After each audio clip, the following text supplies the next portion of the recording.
Tonight, I want to address a pair of questions. The first is, what does it mean to win an argument? And second is, how do you do it?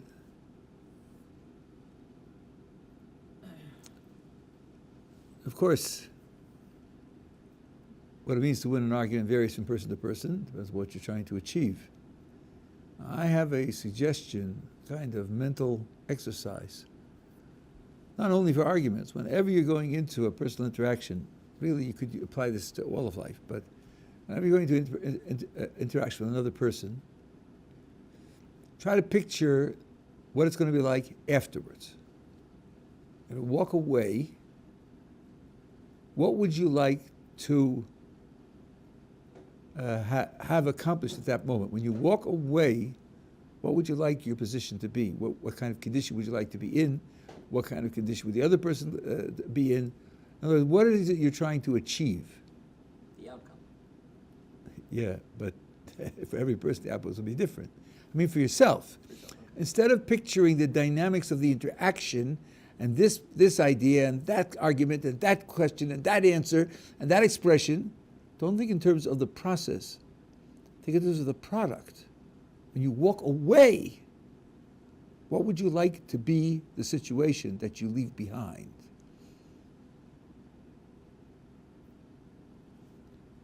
If you think of it that way, in any human interaction, especially when you're going to have a disagreement with someone, a discussion, argument, debate, I think when you look at it that way, you begin to broaden your perspective. But one thing I would like is to have presented the better arguments. One thing I would like is to be convinced rationally and to continue to be convinced that I was right. But now ask yourself, suppose I presented the better arguments and I was right, but I created such a defensive response in him, the other guy, that he doesn't believe me, doesn't trust me, and will never talk to me again. Is that what I wanted to accomplish? Will I feel like I'm a success? Should I feel like I'm a success? Is that what I really want to achieve? Suppose there are other people there. Suppose I impressed them in the same way. Wouldn't I feel, well, yeah, I had the better arguments, and yes, my position is right, but why did I bother going to speak to him in front of them? Why didn't I just talk to my mirror? I also have the better arguments. I'm talking to myself in the mirror. Why did I go to them? Was it just to have presented the better arguments in public, where everybody that I'm speaking to will be convinced that I'm wrong and I'm vicious and it's not worth talking to? Is that what I really wanted to accomplish? When you think about it, when you talk about walking away, reflecting on it 2 weeks later and thinking, what did I do? What did I accomplish? Was it a success? Was it a failure? I think a lot of other factors come into play. I think when most people do, and if they don't, I think they should, want to be opening up a dialogue, opening up a kind of trust. Trust in your intelligence, trust in your scholarship, trust in your honesty, trust in your concern for other people, that they should understand, that they should appreciate, that their lives should be improved because now they understand something better than they did before.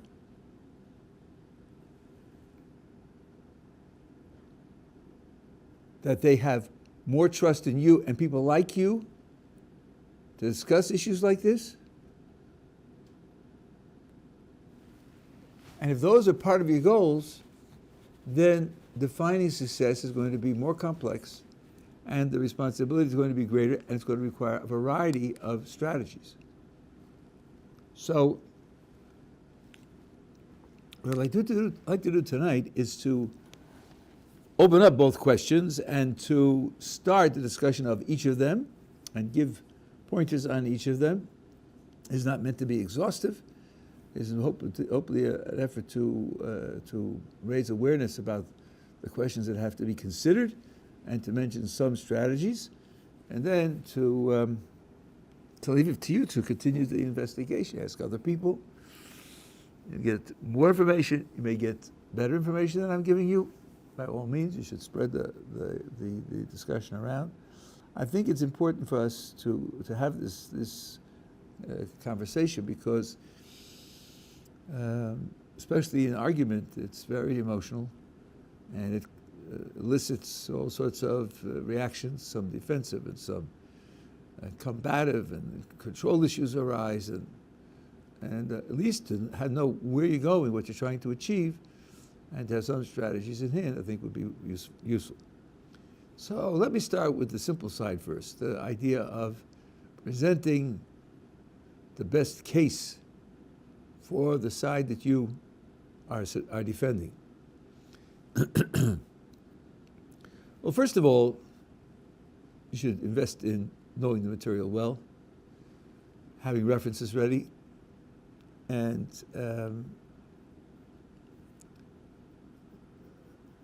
having surveyed a variety of opinions on the subject, so you know what kinds of reactions you're likely to get, and be prepared for them. But then there are some specific techniques which I don't think are well known, but I think are quite useful. Let's start by talking about the idea of burden of proof. Let me start with a legal analogy with which I think everyone's familiar. If someone is on trial in the United States for a criminal complaint against him, there is the prosecutor and the defense attorney. What is the responsibility of the prosecutor?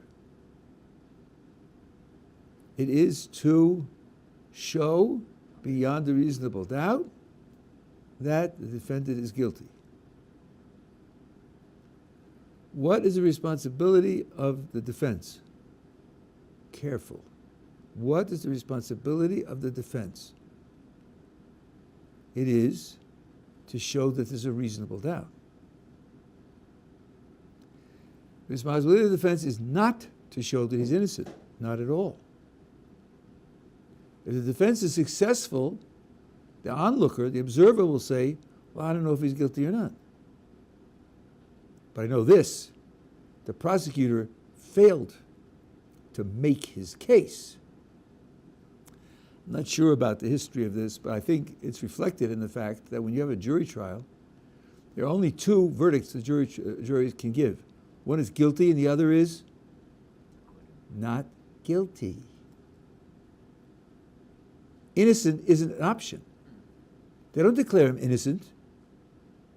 What's the difference between not guilty and innocent? Does that mean the same thing? No, not guilty means the prosecutor did not show that he's guilty. Is he guilty or innocent? We haven't got a clue. All we know is the prosecutor didn't make his case. Which means that the responsibility of the prosecutor on the one hand and the responsibility of the defense on the other hand are not symmetric. The prosecutor has to establish what happened. The defense doesn't have to establish what happened at all. The defense could leave us with a 60% probability that he's guilty and still win, because 60% leaves open a reasonable doubt. And the prosecutor didn't make his case. The responsibilities are very asymmetrical. The prosecutor has a very heavy responsibility. The prosecutor only has to poke holes in the prosecutor's case. That's all he's got to do. What the prosecutor is doing is called bearing the burden of proof. The defense is not bearing a burden of proof. He's just attacking the prosecutor's attempt to bear the burden. This idea in philosophy goes back to Socrates, at least the Socrates that Plato portrays for us. Often, Socrates will meet someone who has a position. One fellow wants to prosecute his father for murder because he neglected a slave. So Socrates' position is roughly this. Listen, you're going to kill you, you're going to prosecute your father, have him killed for doing this? You really must understand what virtue is and what responsibility is and what murder is and what the laws are and what your relation with your father is. You must really, you're taking this action. You must really have worked all this out. Now, as far as I'm concerned, says Socrates, I don't know anything. I'm not putting myself on the line here. I'm not coming to show that there's an alternative reality or alternative position. No, that's not my job. But you must know, or you must think that you know. Let's see if you know. Or whether you should join me in my ignorance and confess that you don't know. So Socrates is portraying his interlocutor as the prosecutor. Show me that what you know is right. And Socrates is offering to play the role of defense attorney. I'll see whether your ideas are reasonable. I'll see whether they're well-founded or not. Not to defend an alternative reality. That's not what Socrates is doing usually. Usually just showing that this person who's taking drastic action doesn't really know what he's talking about. Okay, once you've distinguished between bearing the burden of proof on the one hand, and on the other hand, attacking the one who's bearing the burden of proof to show that he's failed, a discussion between two people could take one of two forms, or you could call it three forms.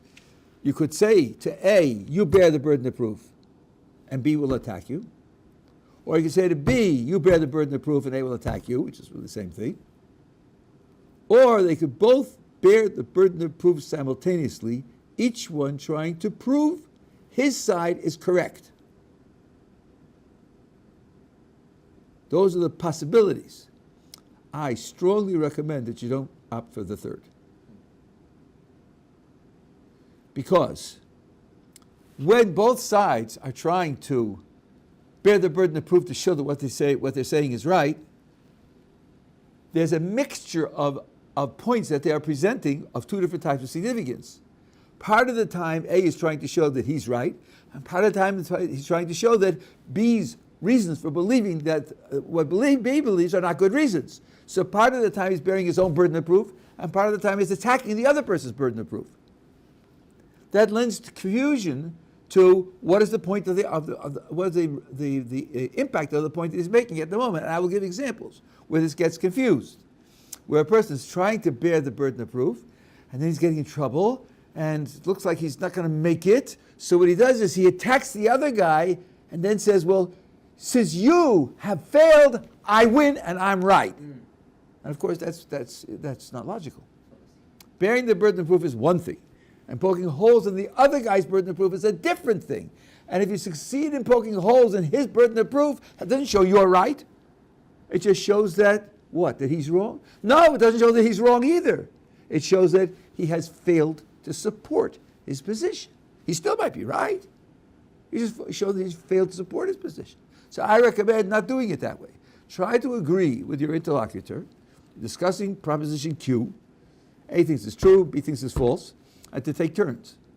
Let A try to bear the burden of proof that Q is true, and let B examine his burden of proof and examine his proof and see whether it stands up or doesn't stand up. So that A has the big responsibility, it's the big job, is showing that it's correct, and B is just trying to shoot down his reasons. Listen, shoot down his reasons, not shoot down his position, just his reasons. His position might be correct, but he hasn't got good reasons.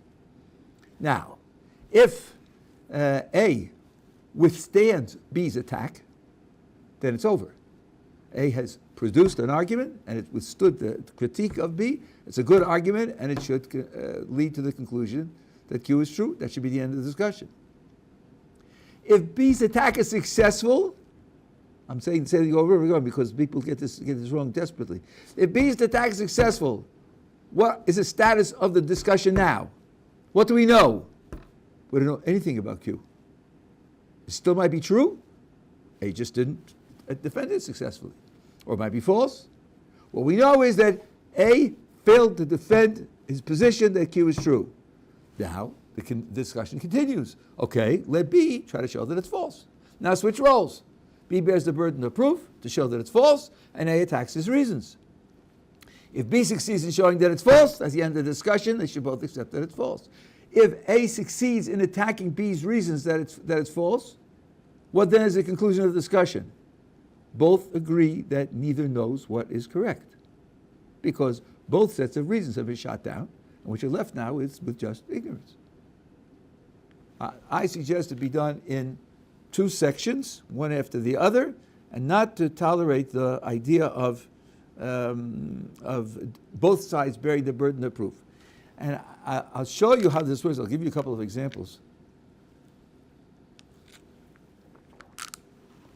from contemporary debates. Let's take evolution. You ask a believer in evolution, that's the right way to put it, an evolutionist, you know, like a communist or a capitalist, or, believers in an ideology. He asks, what reasons do you have for believing that evolution is correct? And he gives various types of reasons, including, let's say, the fossil record. And then somebody says, yeah, but there are many large-scale gaps in the fossil record, which there are, even today. If they tell you that they're filled in, they're lying to you. Look up the literature, their literature, and you'll find out that they're lying to you. So now suppose the believer in evolution says, but look, I have a theory. It could be that, this is punctuated equilibria from the 70s, it could be that there are isolated populations, and because they're isolated, they can change very quickly. They can develop very quickly. Very quickly means hundreds of thousands of years rather than millions of years. And they're in a small geographical locale, so that when you do your geological digs, you're not going to find them. And that's where the changes take place, according to strict Darwinian theory of selection on the basis of variation. And then there's the isolated population is no longer isolated, and it then is released onto the main environment. And then when you dig down, you'll find the second group and then the first group, and you'll miss out on the isolated population, so you won't see the changes taking place, but it all takes place due to Darwinian principles, and it's all strictly evolutionary. Okay? Now, how does that fit with the model of what the discussion was? The burden of proof was on the believer in evolution. The critic says there are holes in the record. The believer says, I have a theory that there might be, I can't show you any. A theory that there might be isolated populations where the Darwinian process took place. Has the believer in evolution succeeded in bearing the burden of proof? Certainly not. Presenting a possibility is not bearing the burden of proof. You have to show actuality, not possibility. No one was claiming that it's incoherent. No one was claiming that it was absurd. No one was claiming that it was self-contradictory. The claim was the evidence isn't there. To say that it might still be true, so what are you really doing? When the believer in evolution says it still might be, he's defending himself against the other person's burden of proof. He's saying, you haven't shown me to be wrong. At that point, the referee should have thrown down a red flag and say, excuse me, the critic wasn't trying to show you're wrong. The critic was trying to show you don't have evidence that you're right. They're not the same thing. You're defending yourself against the wrong attack. You have to show that you have evidence, not that you might be right. No one's trying to prove you're wrong. The critic is trying to show you don't have evidence. By saying there might be hidden things that I haven't seen, not showing that there is evidence. This is the way the game is played. Because what you're doing by showing that you might be right is subtly shifting the burden of proof to the other guy and saying, you haven't conclusively shown me wrong. But that wasn't what the contest was about. The contest was only about showing that you don't have the evidence. Same thing's true with arguments about the existence of God. Here, there is a prejudice that, well, the believer has to bear the burden of proof. Atheism is the default position. If you don't have any knowledge whatsoever, then atheism wins. So the believer has to bear the burden of proof. That's nuts. That's nuts. Russell's teapot is of no help. You take a position that something is the case, you owe reasons for that. You don't get it for nothing. If you think there is no God, and you want to justify what you believe, you have to show reasons why you're correct, just as much as if you believe there is a God. If you want to defend what you believe, you have to show reasons why you're correct. So now, for whatever reason, I say it's a prejudice, for whatever reason, the believer in God is the one who's taking the burden of proof. And he presents his reasons. And the critic says, okay, I can show you that this reason doesn't do the job, that reason isn't correct, and that reason is unfounded, and so forth and so on. And at the end of the discussion, the believer in God has to say, well, I guess you're right. I guess the reasons that I'm presenting don't do the job. And then the critic says, so you see I'm right, there is no God. That's the way it goes. But of course, that isn't the way it should go. At that point, you've conducted half of the discussion. The believer in God has not succeeded in supporting his belief in God. At that point, all you know is the believer hasn't supported his belief. That doesn't mean he's wrong. It doesn't mean he's wrong. At this point, we should ask the atheist, now you present your reasons for thinking there is no God. If the atheist's reasons also are insufficient, then the conclusion is neither side knows that they're correct. They should both shake hands in ignorance and say, we don't know what the truth is. The atheist doesn't win by default. There's two cases of where this kind of discussion, not keeping clear who has the burden of proof, leads to this kind of, I call it monkey business. I mean, because my field is logic. So it's either you do it in ignorance and confusion, or you do it as a planned ploy to upset the argument so as to give the appearance of winning the argument. Is there an example in Jewish literature of this form of debate, this format, where each side takes a turn? Yes, I mean, when you attack a Mishnah or you attack a Brisa, right, the Gemara always requires an absolute proof. And if you don't get an absolute proof, then the attack is rejected, but the Brisa is left intact. You're saying this format where you go back and forth, where one side presents... Oh no, it's implicit. It's implicit. But I think usually the distinction between the one who's bearing burden of proof and the critic is clear. That is clear. Someone's taking a position, someone's trying to test whether his position is accurate. Now, I've never found a case where the person illicitly just shoves the person on the other side to falsely conclude that he's wrong. I've never found that kind of monkey business. There are examples in the Gemara where one side will say, you may be right, but we're not going to accept that position. And there are famous examples, right? You may be right? What would right mean? Where, like for example, the case of the Tanner, the case of the oven, whether it's Tameh or Tavar, or Eliezer, and I just saw a case today. The case of Tanner Dachnai, is a good example of why what I'm saying is correct. Because this is a deep subject and it requires some more elaboration, but when you're in a legal context, the laws determine what is relevant information and what isn't. Information can be true, well-known, unquestionable, and be irrelevant. It's not relevant to the legal outcome. That's true in Jewish law, it's true in American law also. Because if you have a case where someone's under trial for a crime, and the only piece of evidence submitted by the prosecutor is a wiretap of his phone, and it's played in court, and it's absolutely clear that he's guilty, and then it's discovered that he did not have a valid court order to tap his phone, according to American law, which is based on a Supreme Court decision, but it's consistent for 60 or 70 years already, illegally gathered evidence is inadmissible in court. You have to throw out the tape recording, and you pronounce him not guilty when everybody knows he did it. What's that? Is that some kind of mysticism, some kind of phony religious avoidance syndrome? No. Law determines what information is relevant to deciding a law. It's exactly what happened in that case. When Rabbi Yeshua said to Rabbi Eliezer with all his proofs and a voice from heaven, it's Lo B'Shamayim, he, the Torah is not in heaven. Rabbi Yeshua didn't make that up. That's a verse in Deuteronomy. God himself said it's not in heaven. So God himself said when you're conducting a legal inquiry, voices from heaven can't play a role in the determinations. So although they knew that abstractly the law they were voting on was not correct, they knew that the legal procedure was correct to vote as they did. And they are, after all, conducting a legal procedure. So what they want to know is that the legal procedure is correct. This is not a counterexample of what I'm saying. It's an illustration of what I'm saying. Okay. So now, these are examples of how to conduct a discussion in logical terms.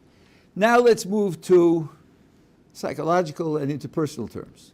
When you're going to have a discussion with someone, and you know that it's likely to be heated and certainly emotionally important issues, and you want to keep the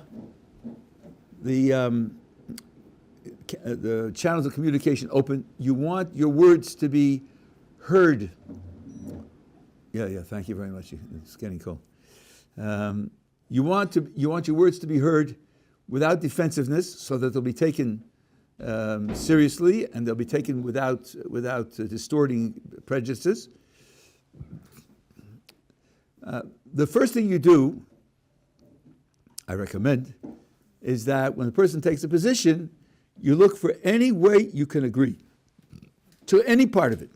Start with agreement. When you start with agreement, what you are projecting is, I'm not here to get you. I'm not here to cut you down. I'm not here to prove that you're incompetent or irrelevant or wrong.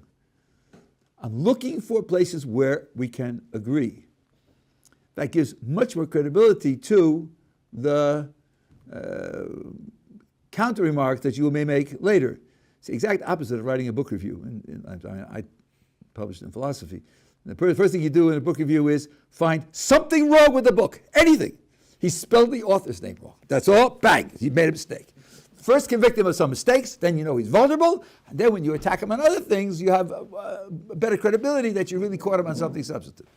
But here, if you want communication and you want to open channels for later discussion, you want to be conducted with sympathy and respect, first thing you do is to look for ways to agree. Take the person's position apart and find some strand or other and say, look, we certainly can start by agreeing on these things. The second thing, when you start to examine the places where you have to disagree, give credit to the other person that you validate why and how he came to his conclusion. You respect it, you respect him, and you respect the way in which he came to his conclusion.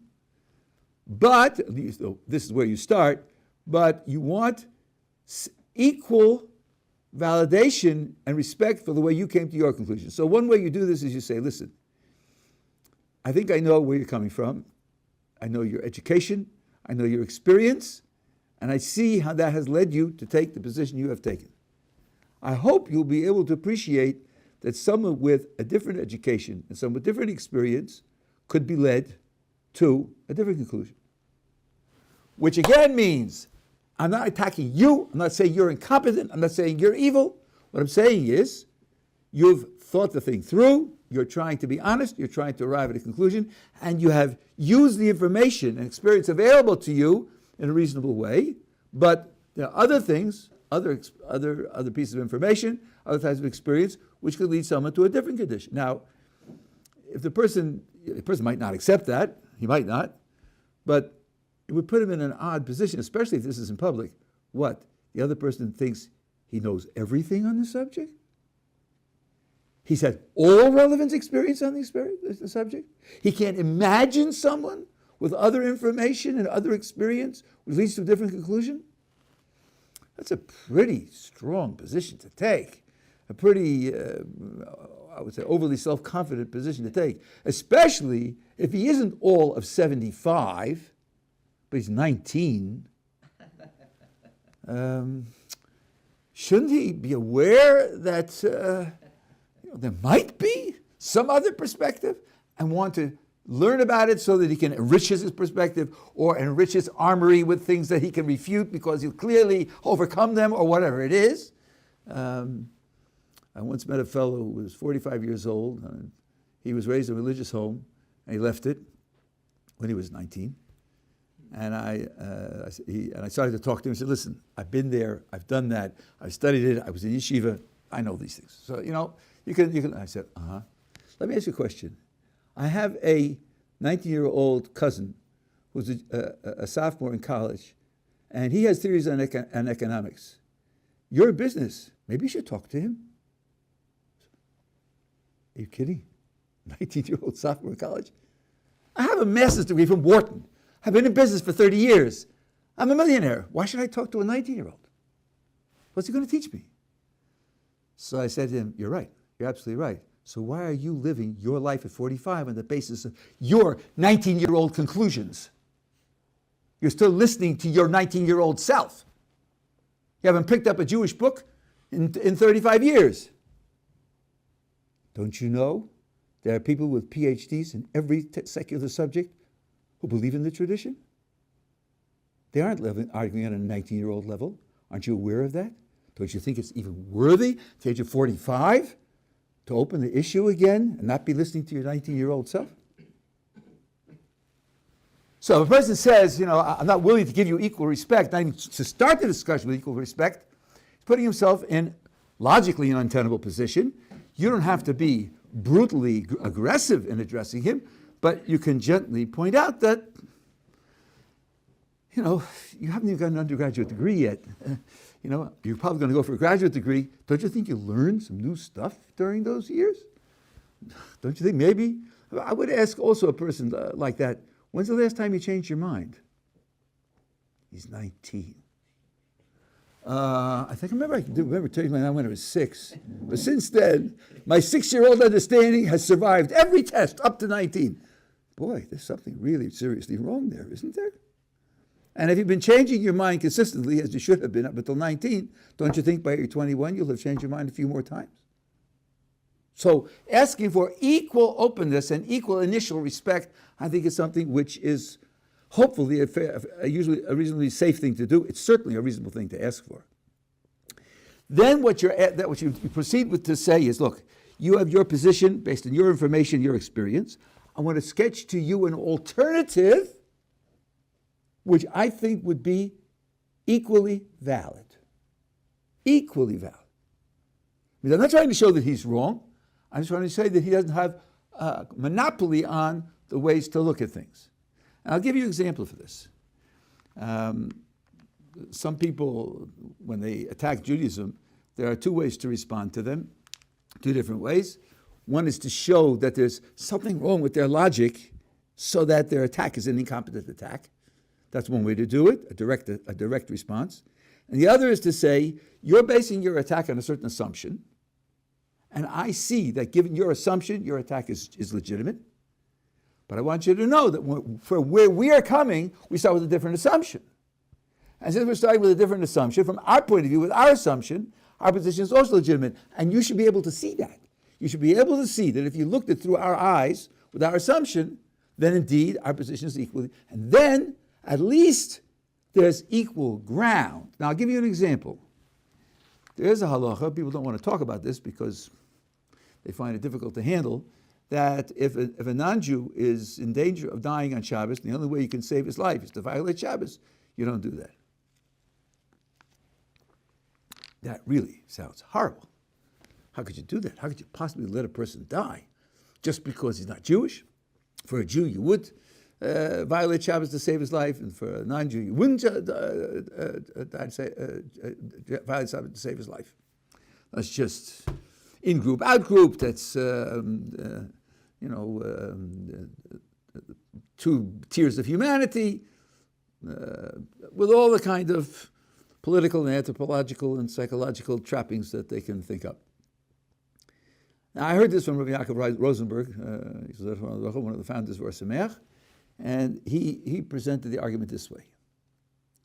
I want to explain to you how it looks to me, and then I'll show how it contrasts the way it looks to you, and we'll see if we can agree that you're starting from an assumption which justifies your complaint. I'm starting from an assumption which justifies my position. I believe in God. I believe that God created the world and sustains the world's existence.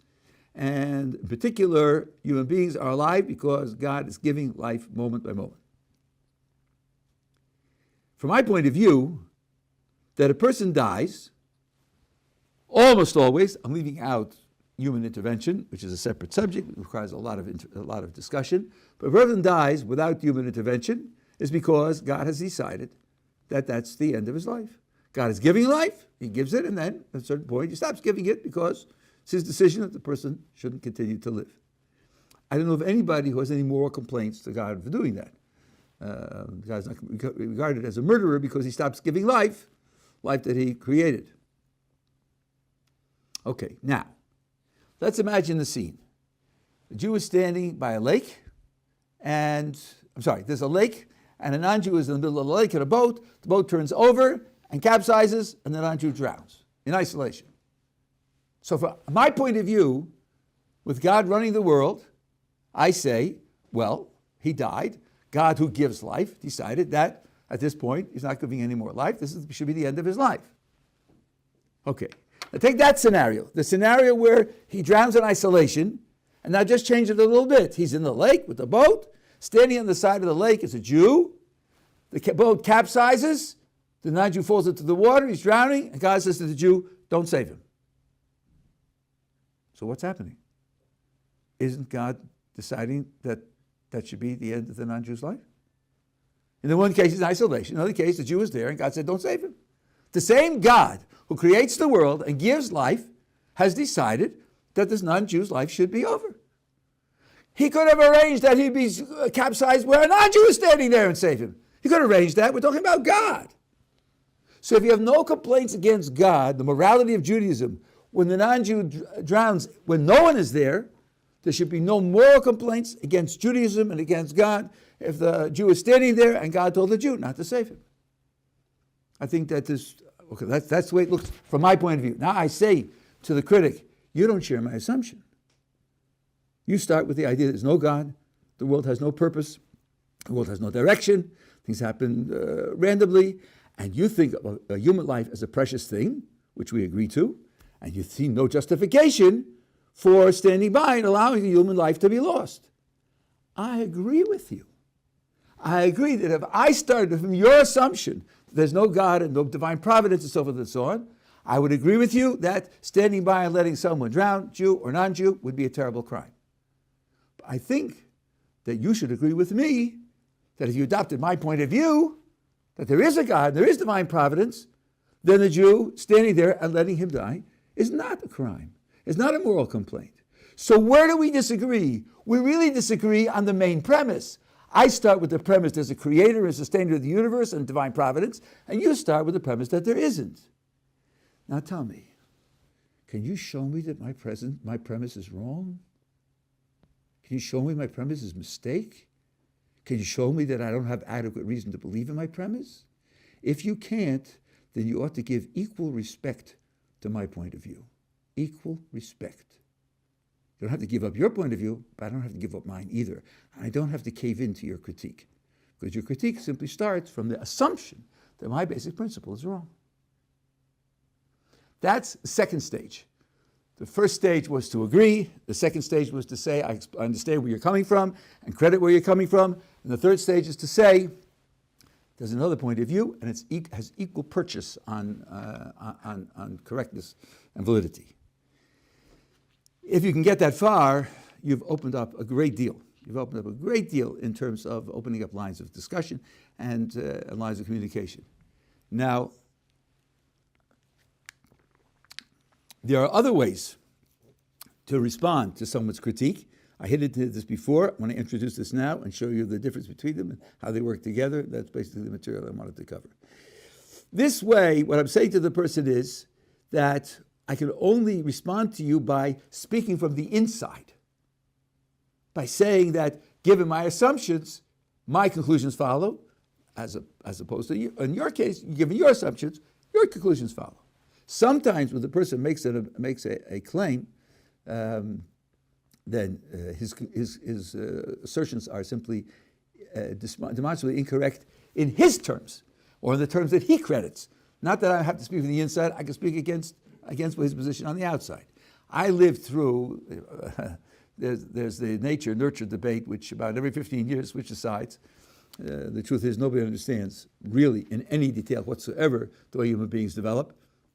And the nature-nurture discussion shifts sides in terms of what's up in the majority of the explanation from decade to decade. When I was in college, it was very much nurture. Everything was environment, everything was culture, and nature was almost completely ignored. And in particular, this has become back into fashion in the last 10 or 15 years to a certain extent, particular the difference between males and females was all culturally determined, and the DNA and the reproductive organs had nothing to do with it. And if you change the culture, you would change the percentages by which people went into professions and the attitudes and the reactions and so forth and so on. It's all culturally determined. And therefore, any ideology, any way of life, any set of values that makes systematic distinctions between male and female is dead wrong. It's dead wrong. It's just a prejudice of that culture and no justification, and certainly not to be preached to others. And it has no basis in anything that's objectively real. Well, here are a few questions to a person who takes that position. Are you aware that male and female brains are structurally different? Are you aware, for example, that language processing in a female brain is bilateral, and in a male brain is unilateral? It's on the left side. Are you aware that the corpus callosum in women is larger and more complex than in the men? Corpus callosum joins the two hemispheres. Does the brain have something to do with behavior, with ideas, with emotions, with projects, with understanding? The brain? Are you aware that male and female bodies are subject to the effects of different hormones? Surely you've heard about testosterone poisoning, haven't you? That's why men are so terrible, because they have so much testosterone. Right? And women have 1/20 as much as testosterone as men. So, don't hormones have something to do with behavior, with feelings, with impulses, and so forth and so on? Are you aware of the experiment that was done in this country over a 50-year period, starting with the 1920s, on the kibbutzim? That there were left-wing kibbutzim which set up a program of raising boys and girls indiscriminately. Some of them had no family structure. The children did not know who their parents were. Boys and girls read the same books and were given the same clothes and the same toys, and the girls were trained to drive the tractors, and the boys were trained to change babies and cook food in the kitchen, and so on and so on. They did this over multiple generations, and 3 generations later, the division in labor was more pronounced than the external society. They failed in producing non-sexed human beings with no sexual differences expressed in their behavior and their caring and so forth and so on.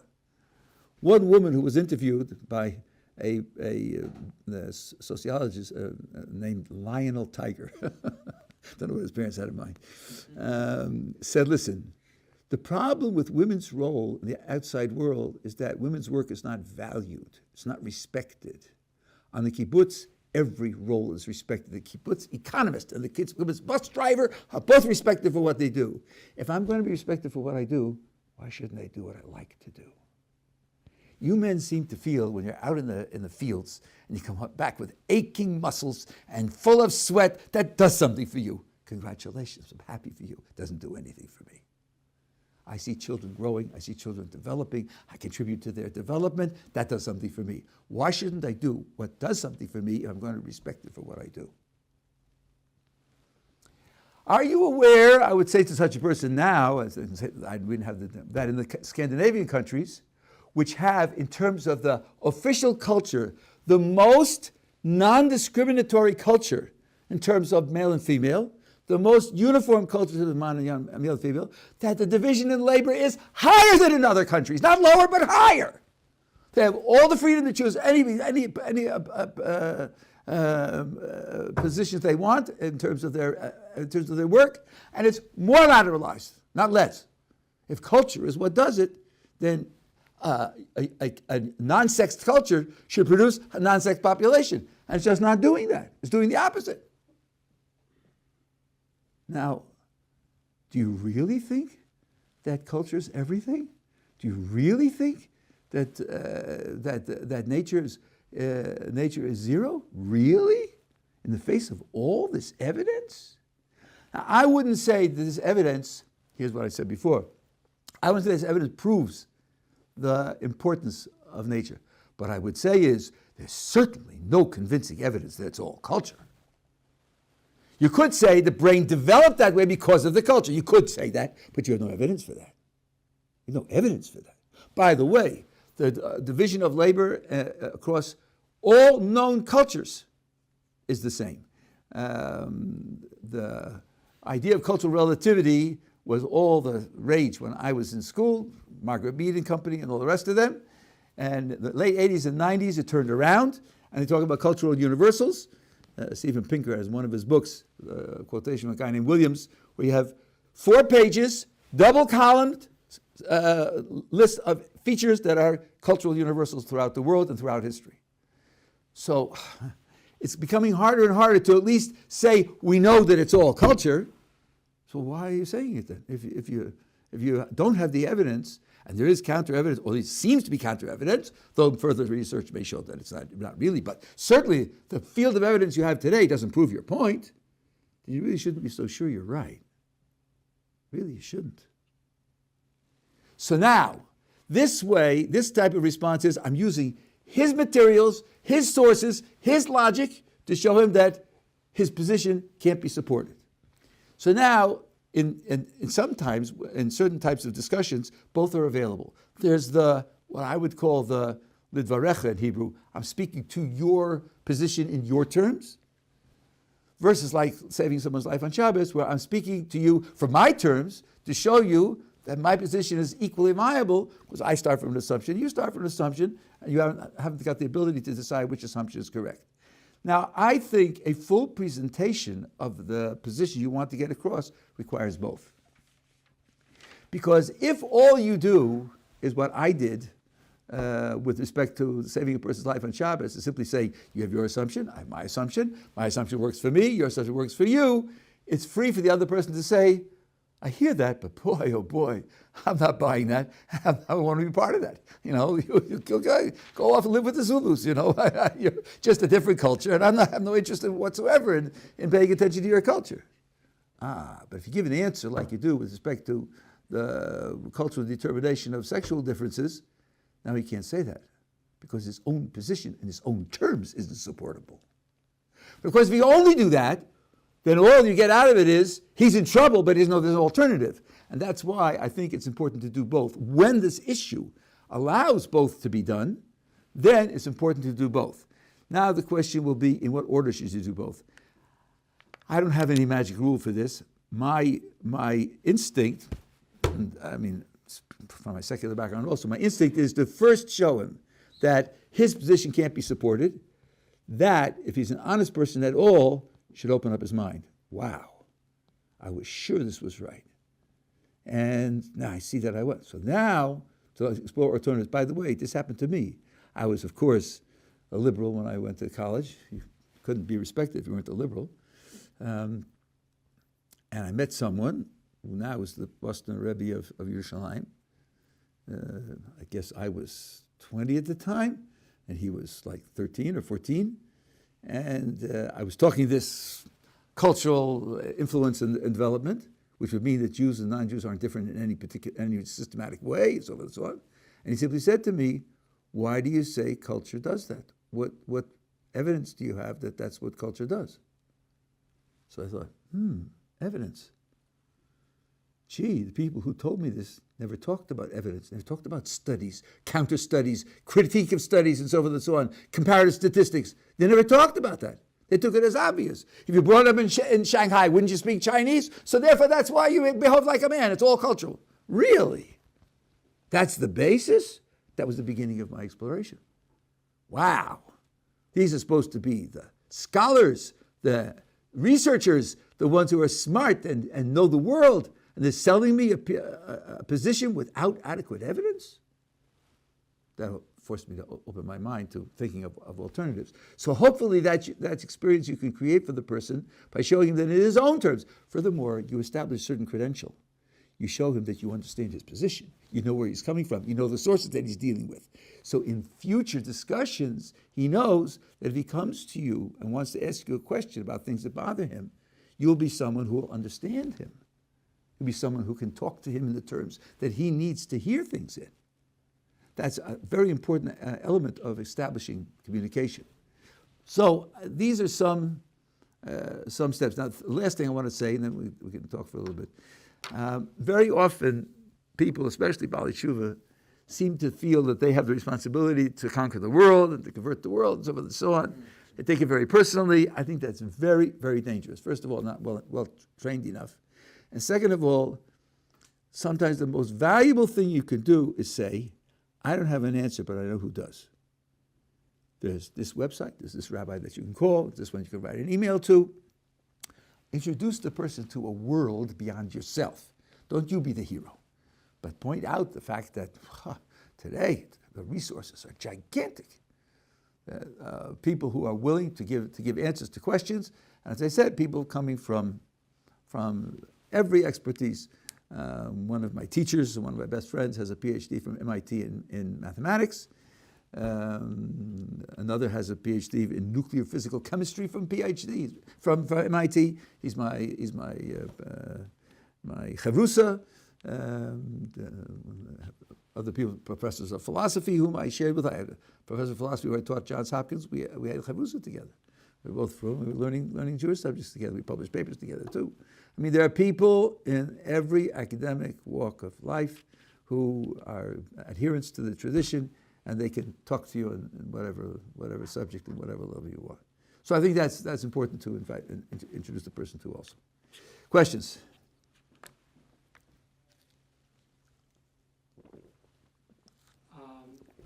In a situation where you can present the stage, the stage where you point out the assumption that you're coming from and the assumption that he's coming from, whereby you basically establish two valid possible arguments based on two different assumptions. In a case where you can do that, but you don't have the other half, you don't have the ability to then refute his assumption and invalidate his half of the possibility. In that case, is it worth it to establish both of your sides as equally valid? Absolutely. Absolutely it's worth it. Because he comes into the discussion, sure, positive, you're dead wrong. Dead wrong. You don't know what you're talking about, you're ignorant, you're prejudiced, you're superstitious, and you're a pushover. There's nothing there to talk about. I remember I was talking to somebody Shabbos afternoon, we were walking someplace, and he was asking questions, giving answers, and after a while I said, you seem to have a pretty well worked out system. And I said, well, some intelligent people have been working on it for 3,000 years, so yeah, it's pretty well worked out. He wasn't convinced it was true, but he saw it fits together. He saw their answers to questions that he didn't know, but that he didn't know before. I went through the same thing. My exploration took me 2 years. That in itself, creating that impression means, well, then there's more to talk about. There's more to explore. Absolutely, it's worth it. Don't look to win the whole battle or win the whole war.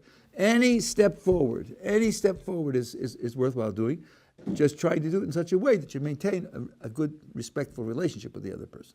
Then how might you deal with the inevitable next step in which he says, well, why should I choose to go with your assumption as opposed to mine? So one of the things you can do, I think the safest thing to do would be to take one of the books on the subject and say, listen, here's a book written by an expert on the subject, let's read it together.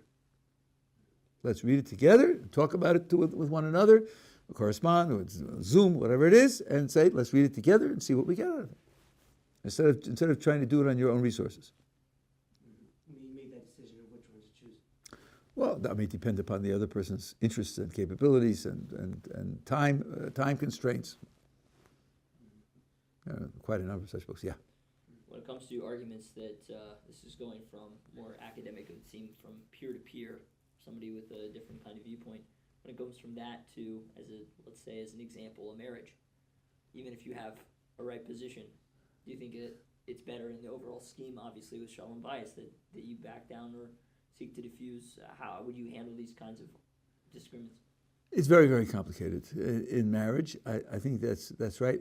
You know, I heard from a psychologist about child care, child rearing, and I think he said something very, very profound. He said, a child needs two things. He needs to know that you're on his side, you want the good for him, and that you're willing to do things for him, to make things good for him. If he feels that and he believes that, you can make mistakes, you can overemphasize and underemphasize, and that's the bottom line. I have other suggestions also, but that's the bottom line. That I care about you, I want what's good for you. If he's convinced of that, he'll forgive the other kinds of mistakes.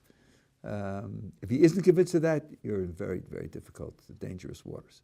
Now, when you love someone and someone loves you, so that ought to be the feeling. But now, you know, if I love someone and I see something that needs to be corrected, let's say in the other person's life that needs to be corrected, but I'm not here to prove I'm right. I'm not here to show my superiority. I'm here to help. So then I have to ask, how can I do this in such a way that it will help? And that requires the same kind of thought. What do I want the outcome to be? I was right, see? Okay, she never took it. Too bad. I was right. She should have listened to me. That's what you want the outcome to be? I don't think so. What you want the outcome to be is for her to feel that you care about her. Not you say that you care about her. She's got to feel that you care about her. And that you're committed to for her welfare, that the thing should be good for her. I'll give you one example. Some people have said that if you're doing things for the other partner all the time, what you're really doing is building up your own ego, that you're a giver. A giver is someone who has a surplus, who is an expert, who helps others. You're building up your own self-confidence, your own self-esteem, right? So you could test that. Suppose something happens to her that I didn't do. Am I happy for her? Do I share in her happiness? If so, then when I do for her, I'm not only doing it because I'm building up my own self-esteem. That may be part of it, but it's not the only thing. Because otherwise, if somebody else did it, I'd be angry. No, he stole my chance to build myself up. You know, he stole my opportunity. No. So if you feel it and you show that you're happy for her, then when you make a suggestion, you see that it's not your care is not only to build yourself up. Your care, she's got to appreciate that, and she to you. I know in the case of certain women, they see a problem. They can wait months for the right opportunity, for the right feeling between the two of them, and then how to put it, right? You know, one way with children also, you say to the person, "You're better than that. You're better than that. That's wrong. Don't you realize this? You're hurting yourself. You should know the foot. Blah, blah, blah. All that superiority stuff. No, I look at you and I look up to you. And I see how wonderful a person you are. This isn't worthy of you.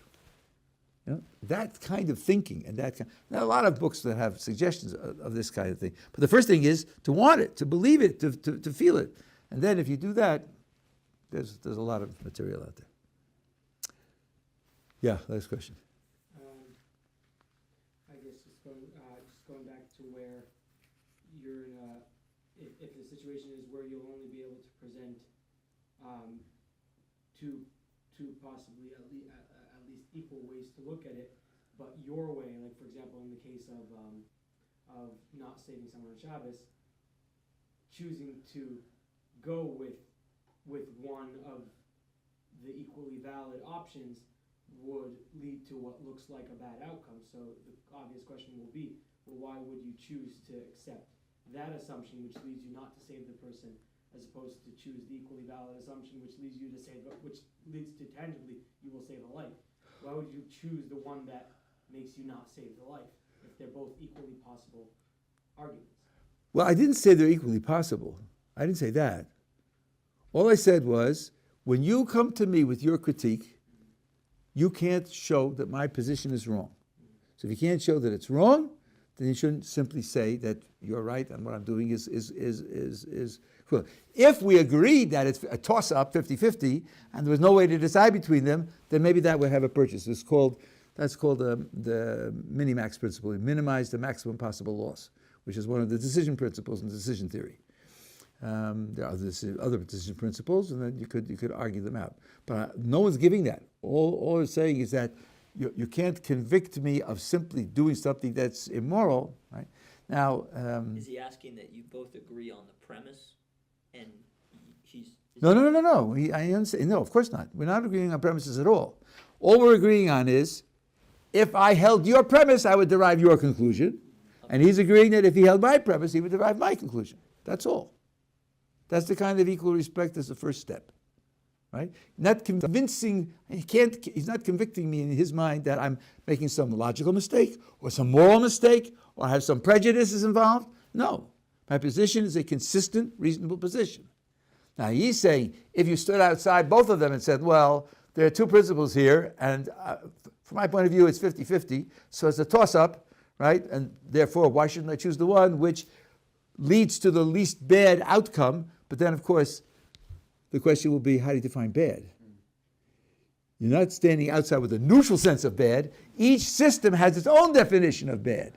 And from the point of view of the religious position, anything you do that's against God's will is bad.